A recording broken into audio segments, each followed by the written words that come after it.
இது பாத்தீங்கன்னா பேபியர் ஷடை இல்ல, இதுல வந்து 2 இருந்தது. இதுக்குமே போயிட்டுது semi stitched half sorry out கொண்டிருக்கிறேன்.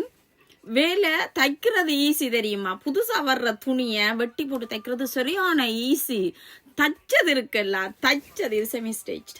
பெரிய பிள்ளைகளுக்கு அளவா இருக்கும். இது குட்டி பிள்ளைகளுக்குல அரைவாசி இடுப்பு தானே, அப்ப அவிட்டு தான் தைக்கணும். வெட்டி தைச்சாலும் நீட் இருக்காது. அதனால சைட்ல வெட்டி சின்ன நாக்கெல்லாம் தைக்க மாட்டேன். நான் ஃபுல்லா அவிட்டு வடிவான நீட்டான ஒர்க்கா செய்யணும் எனக்கு. ஸோ அதனால ஃபுல்லா இருந்து மெனக்கடா வைப்பேன். புதுசா இருக்கிறத வெட்டி தைக்கிறத விட அந்த தச்சதை இருக்கிறதுல தச்சதை அவிட்டு திருப்பி தைக்கிறது தான் கொடுமையிலையும் கொடுமை, பெரிய வேலை. அதுக்கு மேலேயே எல்லாரும் வந்து ஆல்ட்ரேஷன் போட்டு கொஞ்சம் தான் சார்ஜ் பண்றது. உண்மையா பார்க்க போனா புதுசா வெட்டுறதை விட இது ஆல்ட்ரேஷன் கொஞ்சம் எடுப்போம்.